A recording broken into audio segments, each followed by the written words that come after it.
oh yeah, there's this radical nature to the character and like a willingness to like cut the Gordian knot, but not necessarily to disrespect the things that are still facts of life. Like, like I said, he could have done physically more, but he did it the right way here. Sort of, Sort of, yeah. Like, however you want to talk about that. He's still scary and he's still ripped apart. Side note, who is this governor that has like a steel vault for his bedroom? I was like, what's just that like, a thing? And people, he's just a really paranoid governor, but like rightfully so, I guess, because people are always busting in.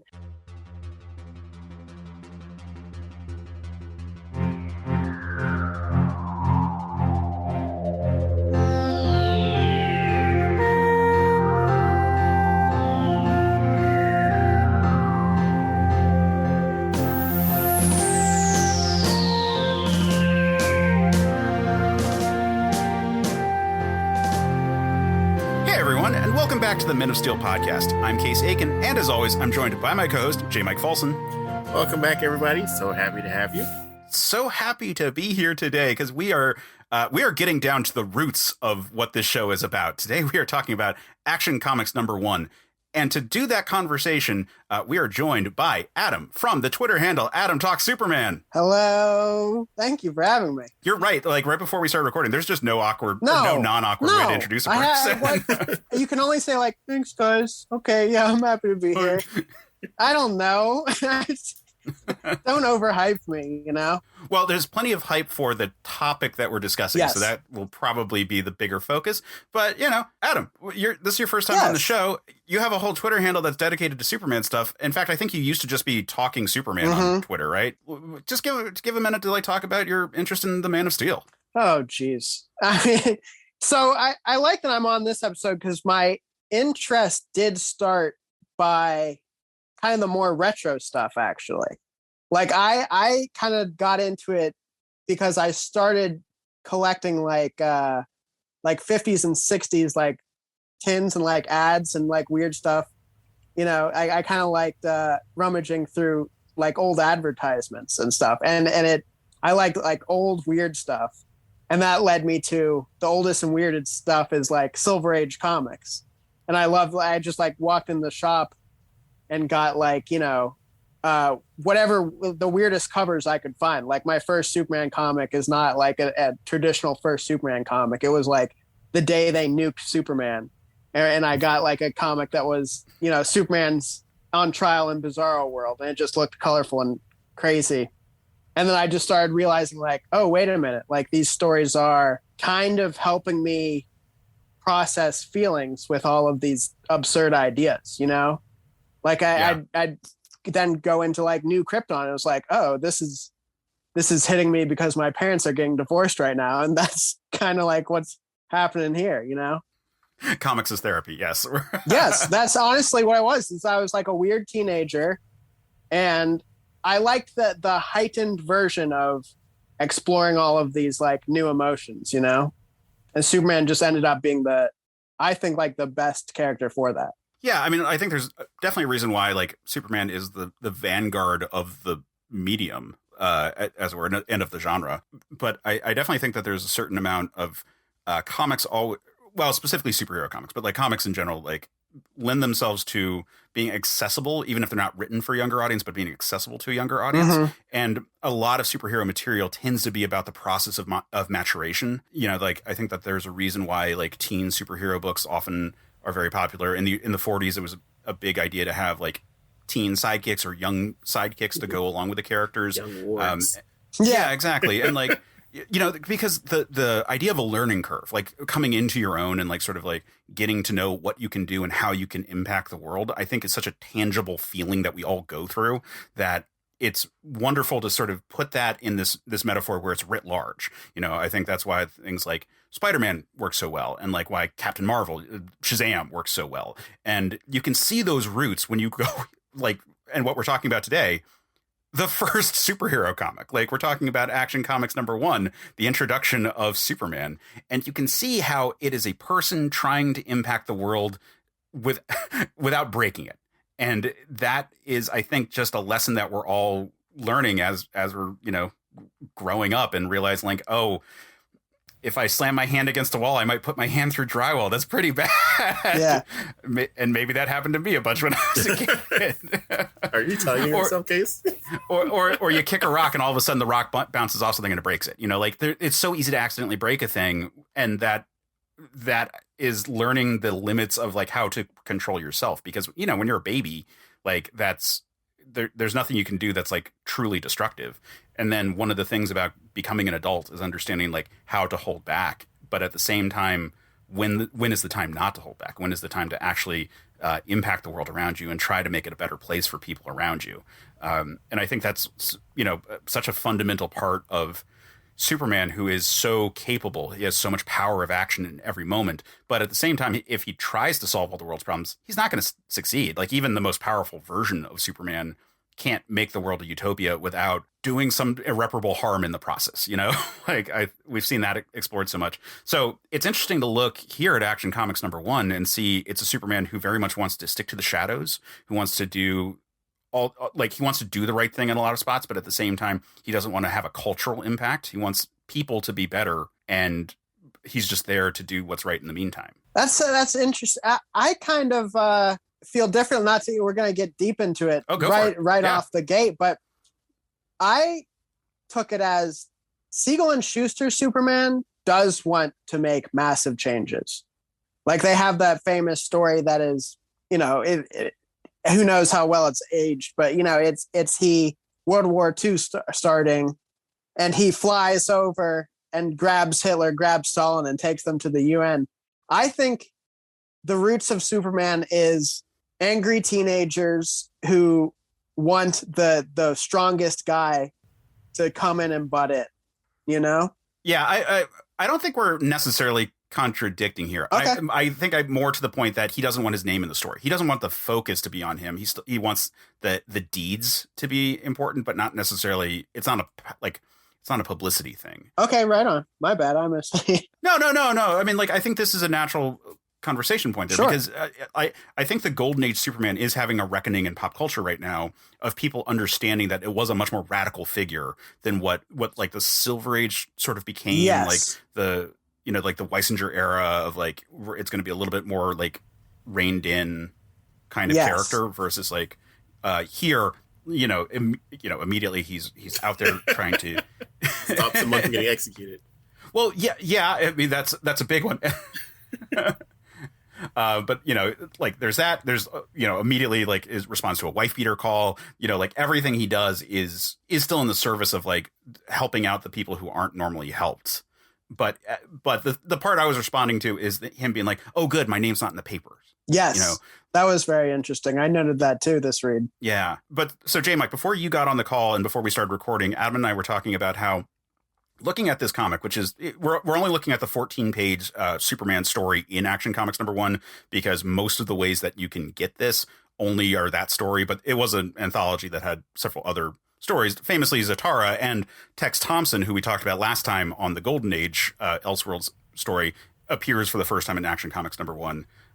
But we're only talking about we mentioned that when we brought up the character, where it's like, oh, it's crazy that they use this like this character has some history, even if he doesn't have longevity in popular culture, as like the focal point in that story. But looking at this like 14-page story, I conflate so much with Superman ` Like I kept thinking like, oh, it's really only one panel of like scientists from another world send Superman away.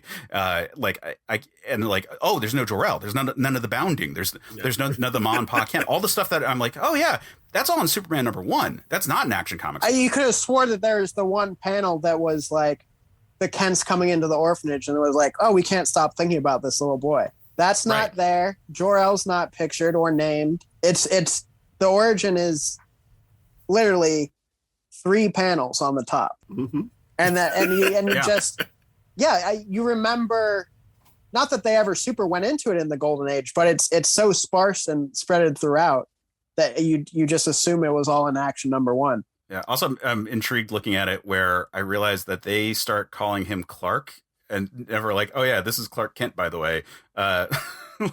It says early Clark, he decided he must turn his titanic strength into channels that would benefit mankind. But they're not like, oh, he was raised as Clark Kent. Yeah, like you're right. Yeah, it just drops you into like Clark. You know him. Yeah, the first time they say his full name is at the bottom where it says a scientific explanation of Clark Kent's amazing strength. Cool.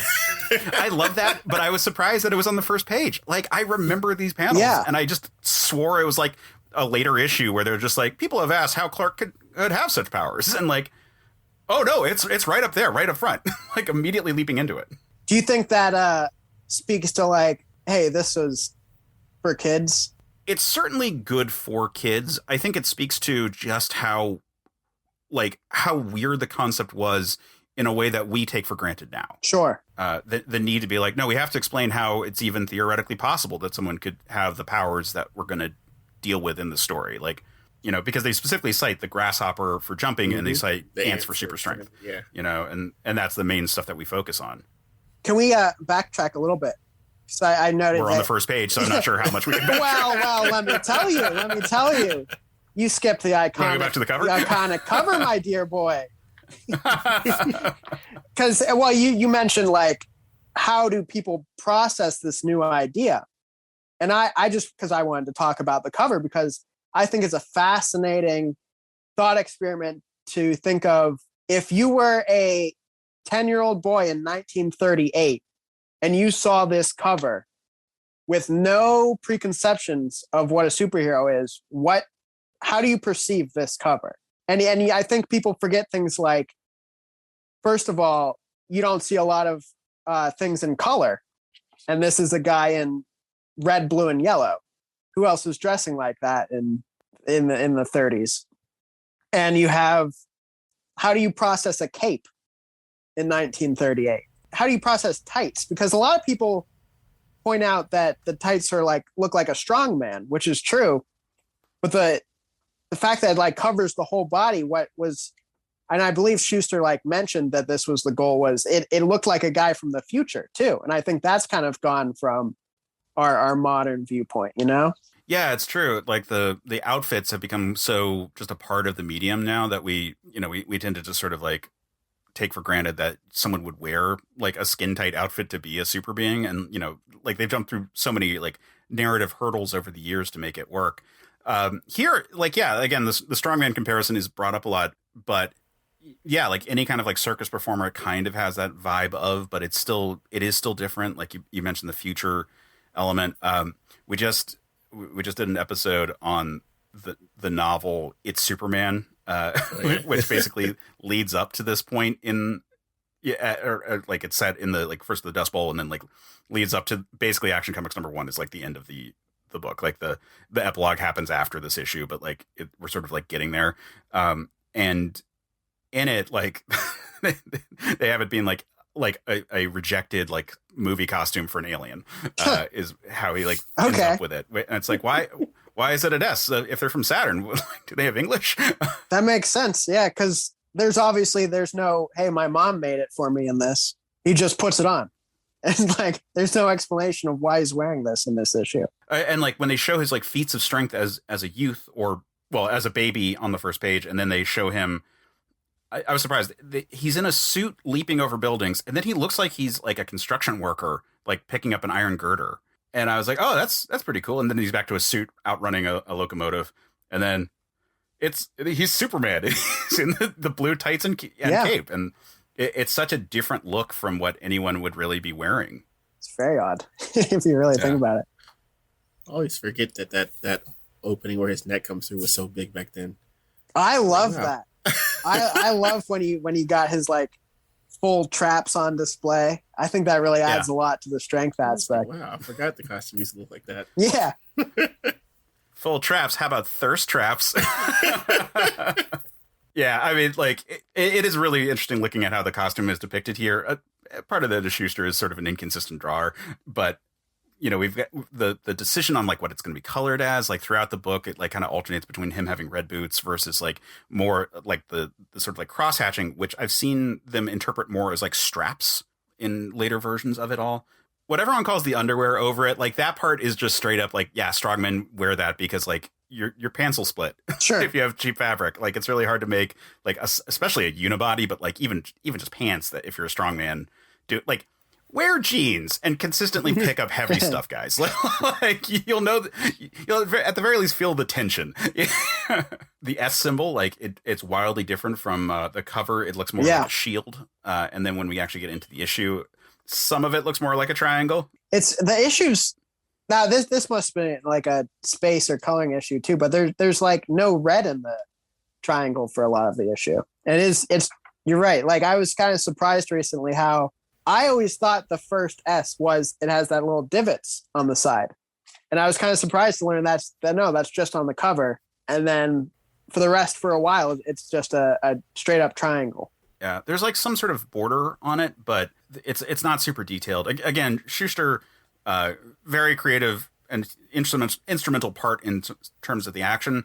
As a penciler, like, not the master of detail. Well, he was a kid too. People forget. Yeah, he's a kid. He had poor vision. Apparently, as his eyesight got worse, he had like teams that would work on it, and he would like finish up the faces and so forth. But yeah, like, he has a distinctive style. But like, poor kid who didn't have a chance to really like go to like nice art schools. Like, there was none of there's no Joe Kubert like school of art at this point. Yeah, like working that's going to teach you how to like be a penciler for a medium that is just being created at this point in history. Yeah, sound like we're shitting on him too much. He's great, but I'm not trying to shit on Joe Shuster. I'm really not. But no, you're right. He was a 16-year-old, 17-year-old boy drawing this issue, and he in a time when it was a lot cruder in comics. Yeah. Mm-hmm. Yeah, and the ability to transfer it to paper was a lot cruder. Yes. Like, we're not talking about, obviously we're not talking about people like digital tablets, but just like the photocopying technology is a lot cruder. Like, the fact that this is in color indicates that there's a huge amount of work that goes into just like getting this on the page in the first place. I was surprised at how dark Superman's costume is throughout this. Like, there's a lot of cross-hatching going on, and it's almost enough that you could imagine, and I don't think this is the case, but you could imagine that it was thought to be black with blue highlights the way that they do his hair. But it's more just that it's a lot of like night shots, but it's like, it's still a very like dark visage of this like imposing figure ripping through steel doors. Yeah.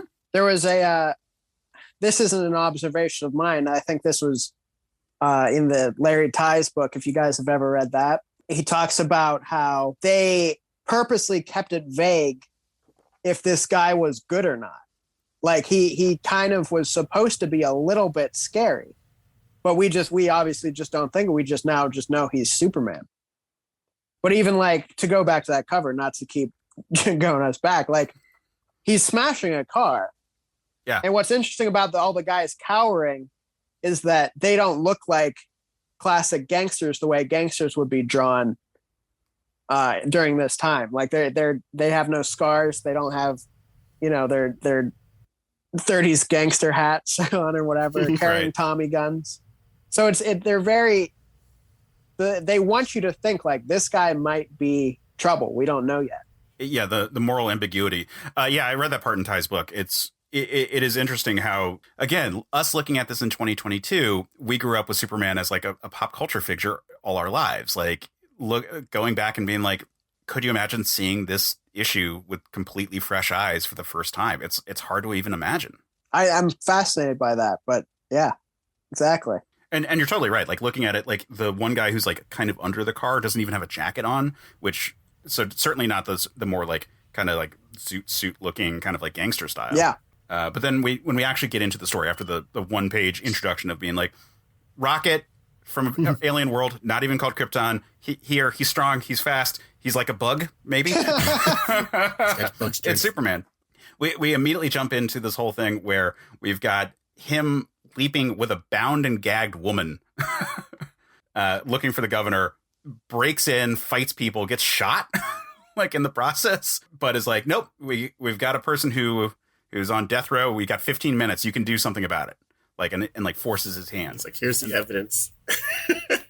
Do the right thing. And yeah, that's a pretty aggressive reveal. Like, right into motion and violence, like, immediately.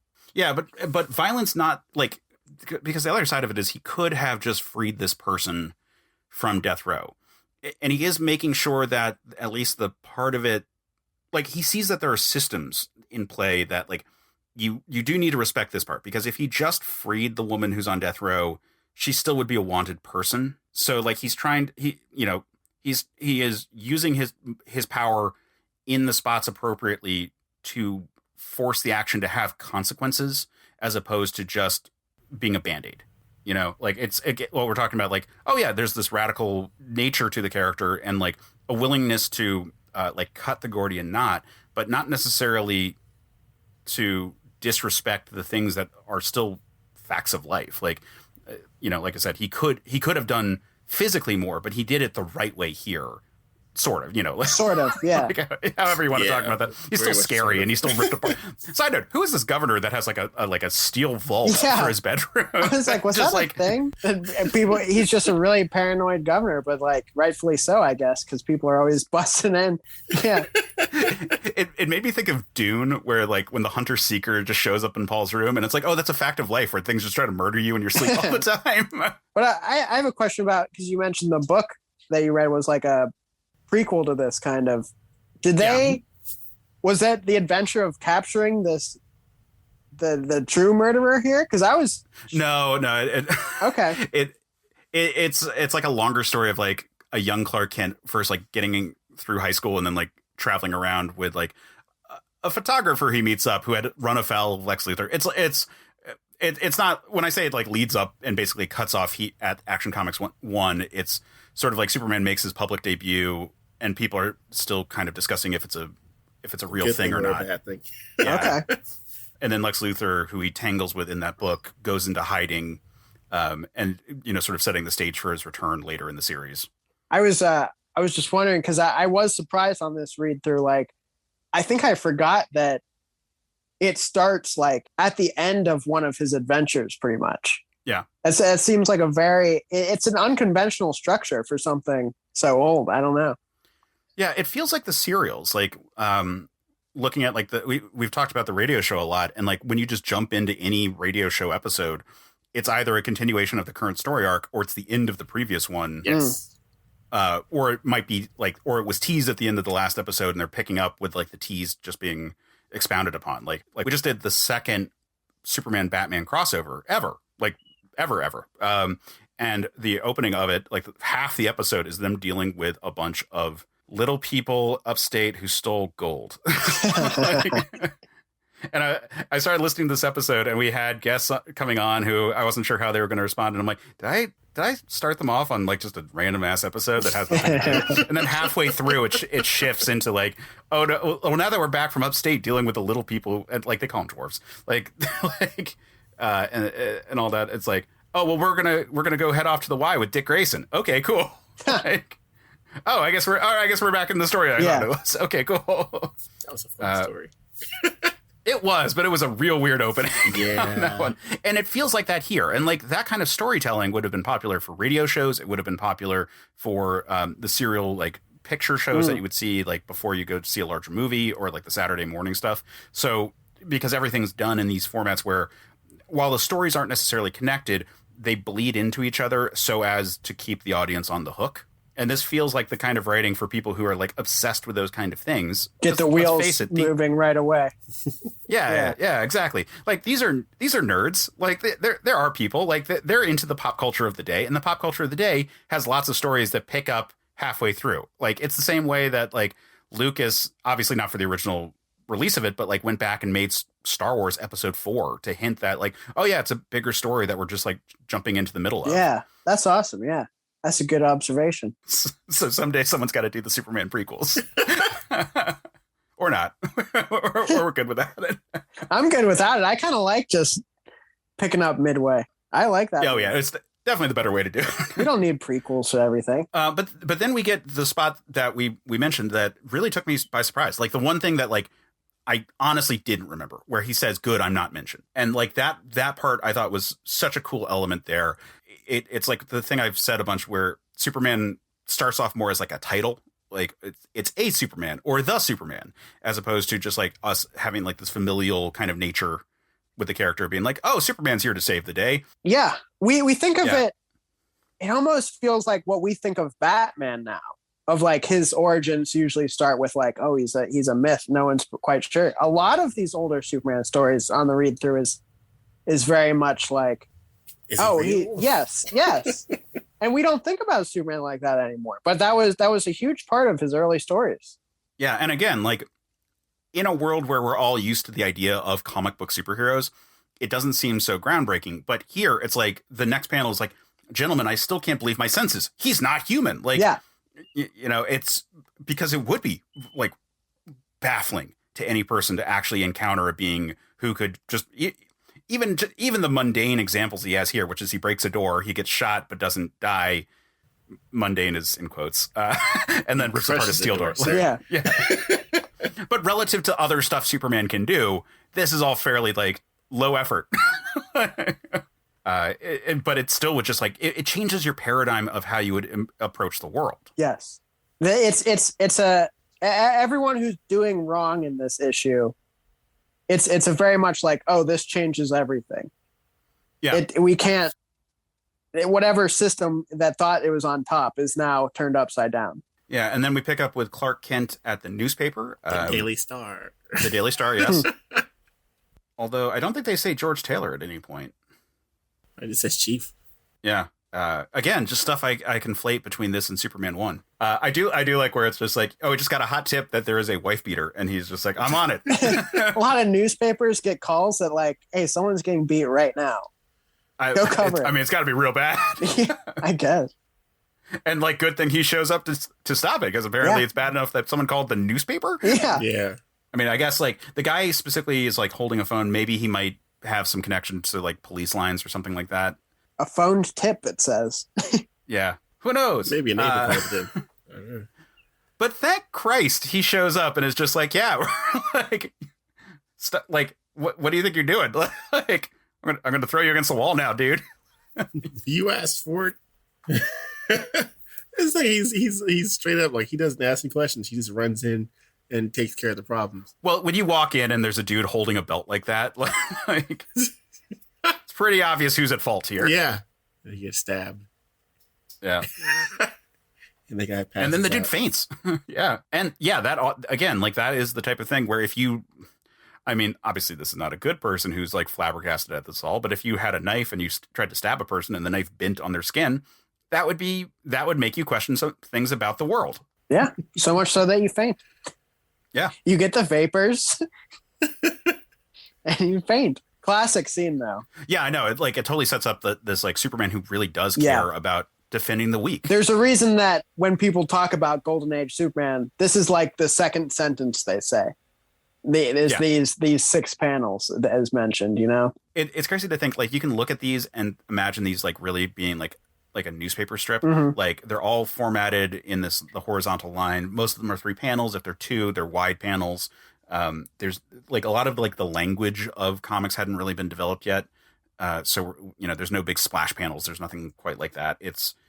And you can see that they weren't sure what the medium was yet. Like comic books as its own thing was a relatively new concept as a whole. Like, you know, comics initially were collections of the newspaper funnies. And so you can really see like those bones are very much still a part here. Yeah. But then the cops show up and Superman's like almost like kind of like playing. He's almost like gambling on them, like searching him to find out that he's got his costume on underneath. He's such a shame. And then he goes and asks out Lois on a date, and she's actually says yes.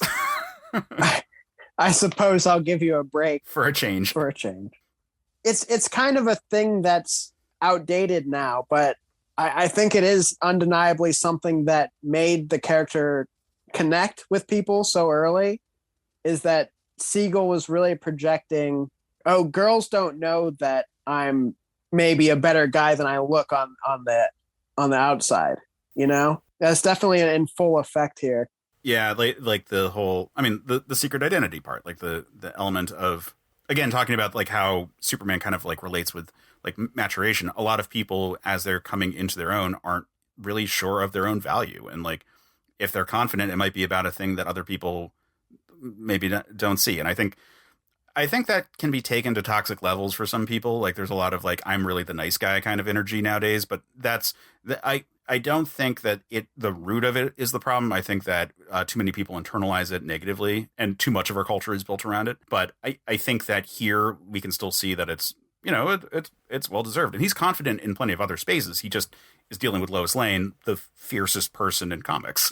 Did you ever hear that thing that it was famously drawn as is it Siegel's future wife? Yeah, it was Siegel's future wife. Yeah, but I'm really hitting myself that I forgot the name. It'd be in the introduction of my book that I have now. But there's a little, if you research a little further, the personality very much seems like it was based on a Lois in their classroom that he probably had a crush on. Yeah, like there's definitely a lot of like projection going on. Yes, from Siegel going into the character of Clark Kent. He was still, like Schuster, he was still a teenager writing this, and it does show in some places. But that's also why I think a lot of people connected with it. Yeah, and I gotta say, like, Lois Lane is often used as the example of like the damsel in distress, and while she is in distress at one point in here, I never feel like it's a result of any kind of flaw with her so much as just people are not great. Like they go to this nightclub and like gangsters are like, come on, Toots, let's have a dance. And Clark's like, well, maybe if you just like let it go, like have a dance with them, we can leave right after that. And she's like, you spineless coward, and slaps the gangster and tries to storm off, and they like follow her in her car. Like, it's a different kind of vibe. Also, did Clark change to go to the club? Because it looks like he's wearing the same suit that he went to work in. He's only got the one suit.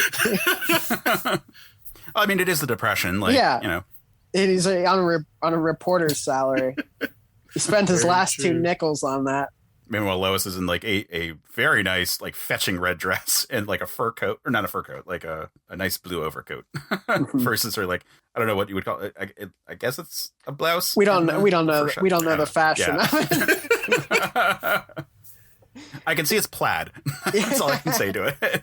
But no, it is cool. Like she is, until a long time in the future, she'll be a damsel in distress for a long stretch of the comics. But she is famous for having a personality, at least, and she gets in those troubles because of her strong personality. Yeah, usually the trouble is like she's a reporter who stumbled on some criminals. Yes. Like, investigating something. Literally anyone would get tied up because she's busy and like has her own stuff going on. Are you watching Superman and Lois?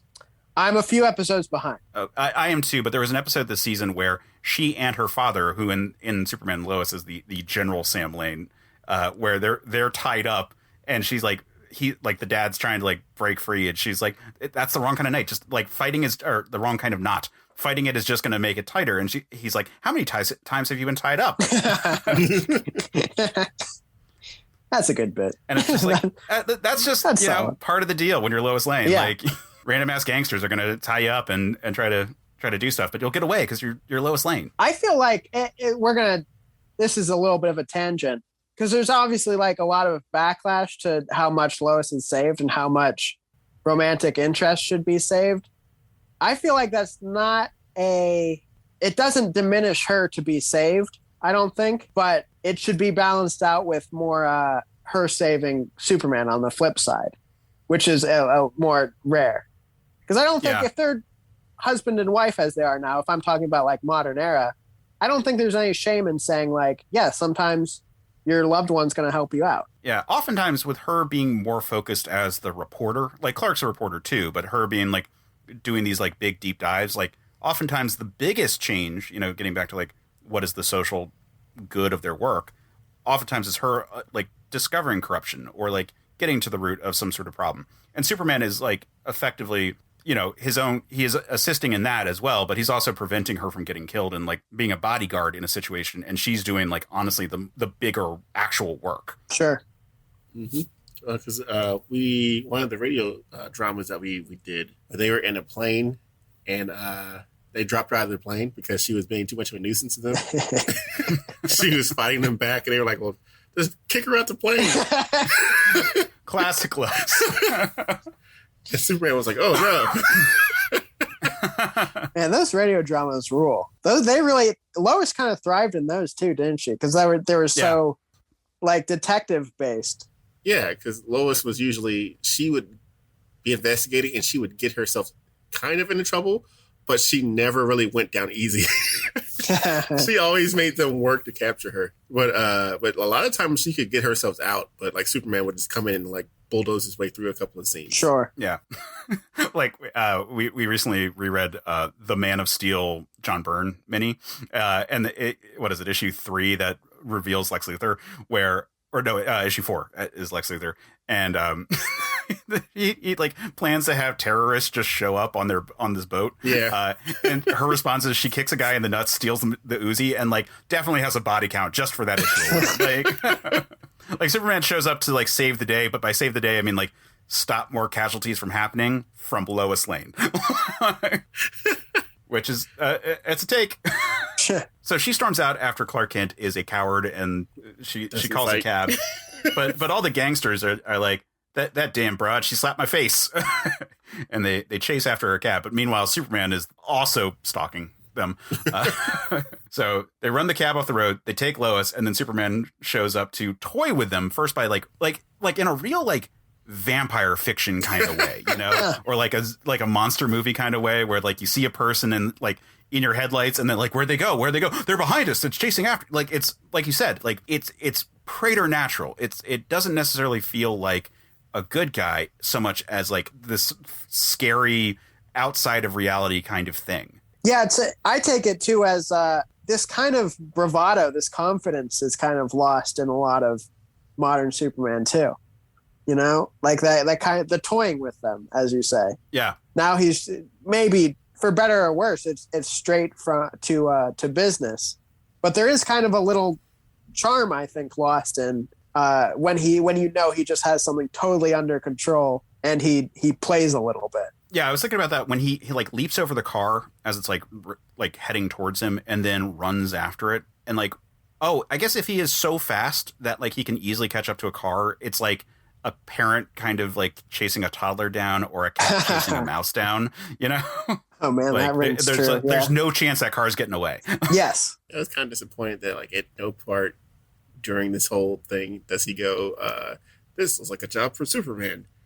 I was waiting for it to happen. Yeah. Was that a thing? That must have been first appeared in the radio show, right? Yeah, I think that thing to happen in the radio show. Yeah, I was expecting it to happen here a couple of times. Yeah. Yeah, that was a radio show thing, because that always gave Bud Collyer the opportunity to like change his voice from Clark Kent to Superman at that moment. And this looks like a job for Superman. Superman. Yeah. Right, exactly. Well, I'll just duck into this closet over here, unbutton my tie, and this looks like a job for Superman.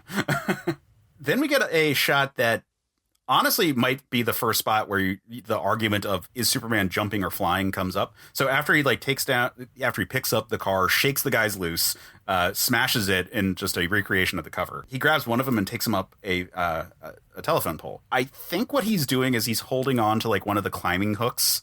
Yeah. In like a circus performer kind of way. It looks like he's got his legs straddled around the pole. Well, that's when he's like climbing up. In the next page, like the top left panel there, like he's totally horizontal. And like like I said, I think he's clearly holding onto the pole. So I think it's just showing that he's like so strong that he can like be full horizontal holding onto this like hook. Sure. But I could definitely see how that could be like the first spot where you're like, wait, is he flying or jumping? I do have something to say about First Flight, because if we I like how this is kind of turning into talking about Golden Age Superman in general. But oh yeah, a lot of people say First Flight is from the Fleischer cartoon, right? I think like the change, it happened first in the radio show, and they beat the cartoon by like 6 months or something. If I looked it up once, like. Because the Fleischer cartoon was using the team from the radio show. They had all the voice actors reprise their roles. Sure, but the story goes that they didn't want to animate so much jumping. It would be easier to animate flight, and so that's why Flight was created, which is probably true. But it is also true that before that, the radio show described they either used the word hovering or floating above something. Like a lot of times they're like, he was just flying through the air. Sure. But you can so still argue that's jumping. But if they say floating, I think that's the solid, they did it first. And the radio show doesn't get enough credit for how much stuff they brought in. Oh God, so much stuff. Like last time we talked about the radio show, we like rattled off a bunch, but like Perry White, The Daily Planet, Jimmy Olsen, Kryptonite. Jimmy Olsen, by the way, I'm gonna go. That's another. I hate this. If you look up first appearance of Jimmy Olsen, they'll say, I forget the number, but they say Action Comics number 3 or something, right? Right, and it's like a newsboy with red hair. Yeah, it's Newsboy with blonde hair and a bow tie, never named, in one panel.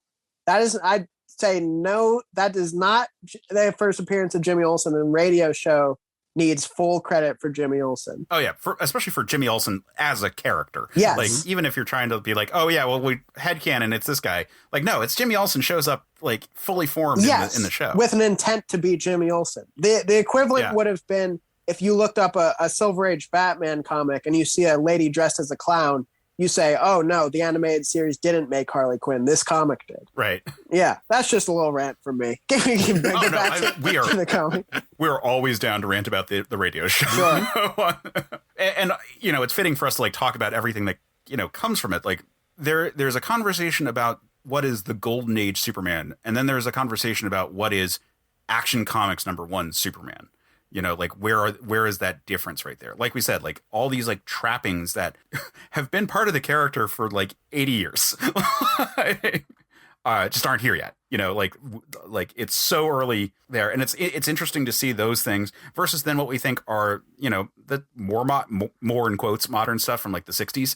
Like, you know, when we get to the world's finest stuff, the proper flying parts, the actual like pentagon shape of the S symbol, like, you know, all the kryptonites, all the things that become, you know, such a part of Superman, like his giant rogues gallery of very weird supervillains. Yes. All that is so much later from this 14-page story here. For a lot of years, it's just regular life stuff. He's the only one who is like Superman, which is kind of cool. Like he's just undeniably the strongest person on Earth. Yeah. Despite being much less powered than he is, how we think of him. Yeah, and it's cool that after this, we get the Lois a little bit. Again, so many stories happen in this 14-page story. Yeah. We've got this Lois escapade where we get the famous panel of like, you needn't be afraid of me, I won't harm you. Like that shot that like people have recreated. Alex Ross is a really good version of that, like painted, like really cool. We get him like leaping, carrying Lois, and then we have such a dick move. Like earlier in the comics, it's like, I can't believe my senses. The Superman's real. Lois is trying to explain it to the editor, again unnamed, and he's like, "Are you sure you didn't see pink elephants?" Yeah. Like, classic. That's such like a just like, I can't believe you're a woman, and like. Fuck off, man. I do love this. Actually is like one of my favorite Lois moments ever. It's because the panel before that is Superman saying, I'd advise you not to print this little episode, and then immediate cut next morning, but I tell you I saw Superman last night. It's just immediate. That seems like maybe I'm like she did not take that advice. Exactly. I feel like I probably don't give like the 30s enough credit, but that's like kind of an advanced gag from Jerry Siegel. Like he was kind of like a funny guy. He wanted to write like comedy stuff, and I think that he did that's kind of a funny bit for Lois. Yeah, I mean, there's always been like a bit of irony to Siegel's writing, like the original The Reign of the Superman story that precedes this, that, you know, where he's a bad guy. Yeah. Like one of the things that's part of it is that he goes off and has this hedonistic experience of being so powerful, and then his powers fade, and he's like back into like waiting in line to get food at a shelter. And that he could have made the world a better place, but he decided to be a douchebag first. And like when his powers were fading, like, oh, I could have done the right stuff. It's like a Twilight Zone kind of like vibe to it all, where, like I said, it's this irony to it that I think shows a level of sophistication that we tend to dismiss. Yes. In these early books. I think just definitely kind of underestimate what a teenager in the 30s, like his sense of humor, his like sense of pacing here. It's pretty good. So then we get we get a little header at the top. Clark receives an assignment, and he decides to go off instead of what I can only imagine is he's given an advance and then decides to like go to a totally different place to deal with like more serious corruption, because he takes the train. Which I did find kind of amusing, just because like the radio show, as soon as he gets hired, it's like, okay, we'll go get you plane fare, and immediately he's like, I don't need it. And like, just fucks off and like leaps across the country to California. In this, he's like, nah, I'll take the train. It's fine. Like, rest my heels. And then he goes and picks on a senator and a lobbyist. Man, I felt so vindicated in that one, because like modern era, we often talk about how like there's too much money in politics and so forth, and it's like, it's nice to see that it's not good that it's still an issue. Like, it's not good that it was an issue then and we haven't fixed it, but it is like good to see that people were thinking about it then. Like, it is, I'm trying to take this the best way I can. And being like, oh yeah, Superman wants to stop that kind of shit. Like, all right, I'm here for that. Like, that's the story that I do like having been told. Like, Superman like sees that this guy is like trying to pay off senators and like have private meetings, and instead he decides to torture him by dangling him from electrical cables. Yeah. No one dies as long as they're not grounded. Oh, I might be about to touch a thing. Whoops. You think about too, they grew up in, like you said, Depression era Cleveland, which was very, from my understanding, not a good situation, very mob run. And I think that really reflects like, this is how he wished it could go down, you know? Yeah, this idea of introducing a person who doesn't have to listen to the existing power structures. Yeah, because I'm sure like coming off, like when this comes out, because again, this comes out before World War II. So that means that we are in the wake of World War I. We are in the midst of, the tail end, but still the midst of the Great Depression. And World War II is not a surprise to anyone. Like, it's not like, oh, hey, no one could have seen this coming. Like, literally everyone saw it coming. And in fact, like, the U.S. involvement in it all comes after it's been going for a while. So there's certainly this feeling that there's a lot of inevitability. There is a lot of inertia to the world, that like one thing leads to the next thing that leads to the next thing. And, like the roaring 20s leading to the Depression, like the fact that like Germany's at it again. I mean, like, it's more complicated than that, but like there's a certain vibe of like, oh, well, no matter how hard we try to do things, like we keep getting stuck in these cycles of violence and abuse. And Superman is a figure who is outside of all that and is able to interact and shift how things are supposed to work. Yeah. I mean, like, he goes to the Capitol in the first issue and like harasses a senator. Like, that's awesome. Like, carries him by the foot through the city. It just humiliates him. They kind of show him whining. Also, was he hanging off the side of the building while he's listening to them, or is he just jumping up? It looks like he's hanging. Yeah, okay, it's like, is he just eavesdropping on him the entire time, just hanging up there by his fingertips? Yeah. I think so. And then he jumps onto the cupola of the Capitol and then jumps from it to a nearby building. And then this is a great spot where it's like, missed, doggone it. Which makes me wonder, like, did that guy die? Like, even if he's being carried, like, and Superman crashes hard, like, that's a lot of, again, inertia. Is that's the last panel?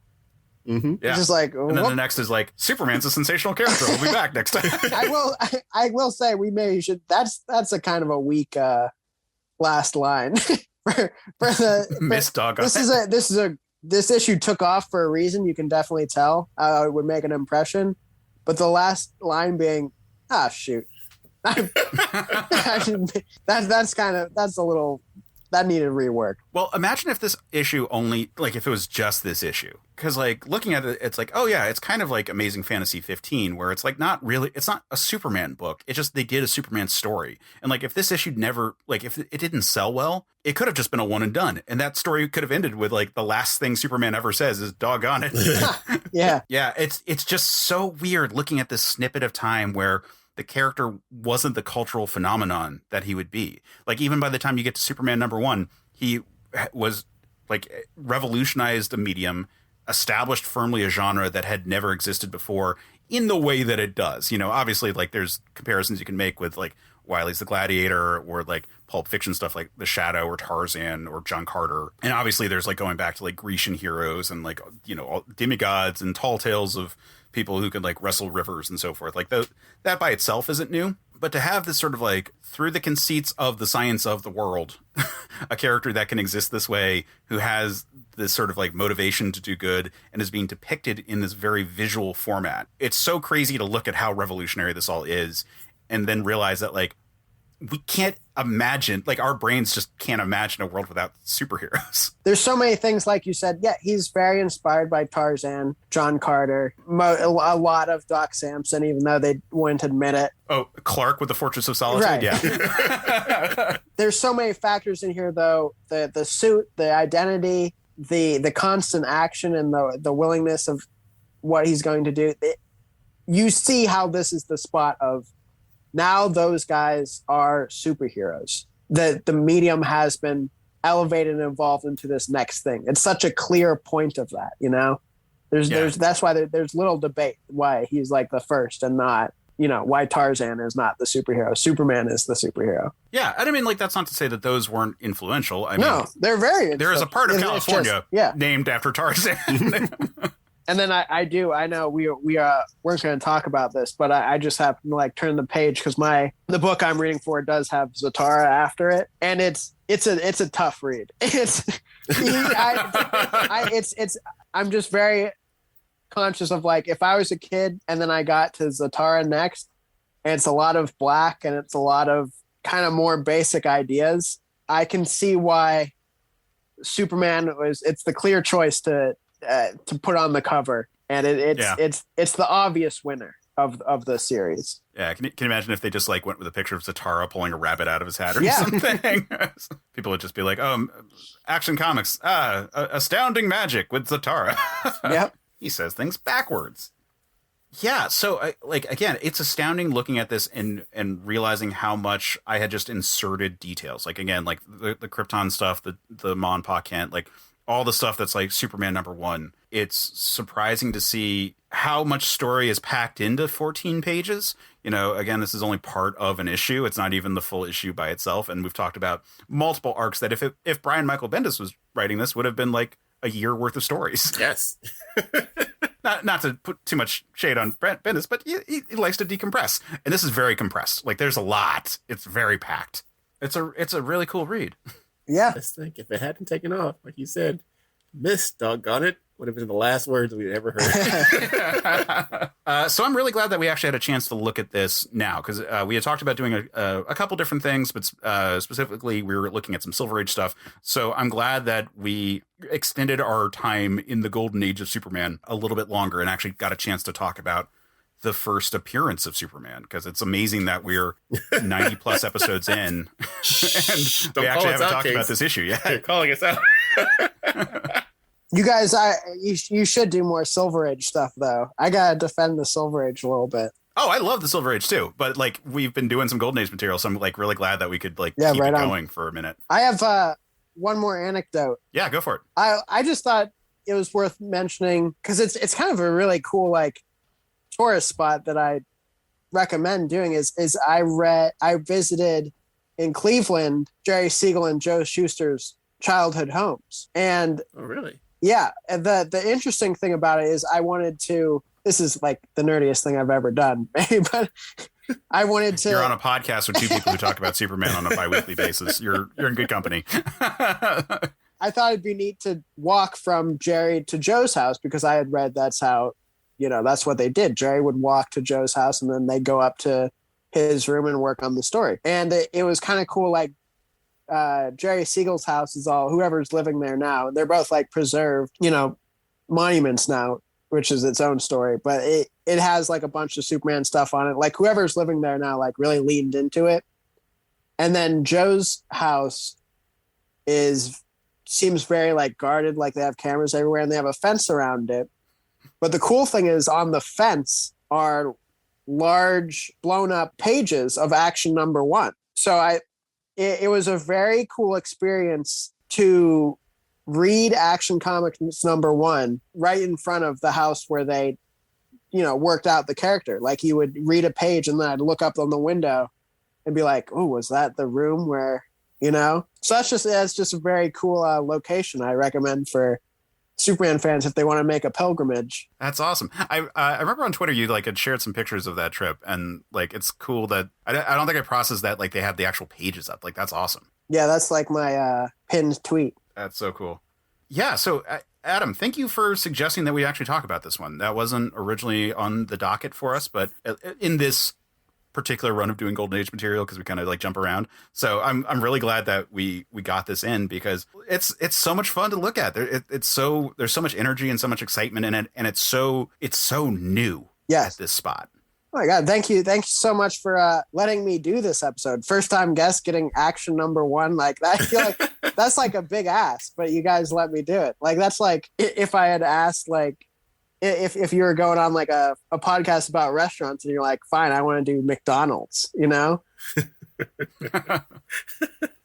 Well, I mean, there's the nice part with Superman is there's so many like amazing, important stories to talk about that, you know, kind of like what we keep saying, like it's really easy to forget how like what is in this specifically as opposed to later iterations and like all the things that we take for granted with Superman. Yeah. So again, thank you for coming on. Do you have any closing thoughts or anything you want to like, any plugs you want to give? You know, this is a moment for you to be all the spotlight on you. Nah, I'm good. No, I'm just happy to be here. I got nothing. All right. Well, and where can people find you if they want to follow you and look for that pinned tweet? Oh, sure. At Talking Superman on Twitter. That's it. All right. J-Mike, do you have anything that's going on right now? Do you want to? Where can people find you? I'm really thinking about putting that misdug on it as like the banner on Twitter. I'm seriously considering that. That's a pretty good one. That's good. That'd be awesome. But no, you can find me on Twitter at JMike101. Yes, people should go to JMike101 and then ask him why he hasn't made that his banner on Twitter yet. I really keep on bugging him until he does. Yeah, I want it done by the release of this episode. I'm checking. Everybody check and just inundate it with messages. I really might do it. That's hilarious. You heard that, everyone. You have homework. You have to go and you have to harass this man. As for me, you can find me on Twitter at Case Aiken. You can find the podcast at Men of Steel Pod. You can find episodes of the show over at certainpov.com, where we also have tons of other great shows. One that you should check out that is a new addition to our network is the United States of Women podcast, which is a show that has migrated to Certain POV from the now defunct Geek Elite Media podcast network, where each season, Elizabeth and Jessica go through state by state, looking at 8 important women from those states that's are a little less discussed in history. And I think it's such a cool format to really like look, you know, they started with Delaware, which is, as their license plate will tell you, the first state, and have they're working their way through. So it's a really cool project. And I'm just so excited that we get to do something that's cool and educational on our network now. So that's a really cool one to check out. Lots of great shows at certainpov.com, though, so you should check those out. I host a couple of other ones, but the big one you should check out is Another Pass. When this episode drops, we will have just talked about the movie Buffy the Vampire Slayer as a crossover with Saturday Morning Confidential, which is doing a whole bunch of Buffy material. So check all of that out. And until next time, stay super, man. Men of Steel is a Certain POV production. Our hosts are J. Mike Folsom and Case Aiken. The show is edited by Matt Storm. Our logo is by Chris Batista. Episode art is by Case Aiken. And our theme is by Geoff Moonen. Missed, doggone it. All right, Josue, let's go through our new Comic Day stack. We have a lot to review. I know. Maybe we've gone too far. Well, let's see. Marvel, of course. DC. I got Image, Dark Horse, Black Mask, Boom, IDW. Aftershock, Vault, of course, Mad Cave, Oni, Valiant, Scout. Magma, Behemoth. Wow, that's a lot. Well, all we need now is a name for our show. We need a name for our show about reviewing comic books every week. Something clever, but not too clever. Like a pun? It's kind of cheesy. Yeah, it's something that seems funny at first, but we might regret later on as an impulsive decision a few dozen episodes in. Yeah, we'll think of something. Join Keith and Josue for We Have Issues, a weekly show reviewing almost every new comic released each week. Available on Geek Elite Media and wherever you listen to your podcasts. Hey, Nerf Herders. You sure you want to go with that? Hey, everyone. There we go. More inviting. Have you ever had a movie that you really wanted to love, but something holds you back? Or one that you did love in spite of a flaw? Well, I'm Case Aiken. And I'm Sam Alisea. And on Another Pass, we sit down with cool guests to look at movies that we find fascinating. But flawed. And we try to imagine what could have been done when they were made to give them that little push. We're not experts. We just believe in criticism. Constructive criticism. Sure. So come take another pass at some movies with us. And every now and then, we can celebrate movies that did it on their own, too. You can find us at certainpov.com or wherever you get your podcasts. Pass it on. CPOV. certainpov.com.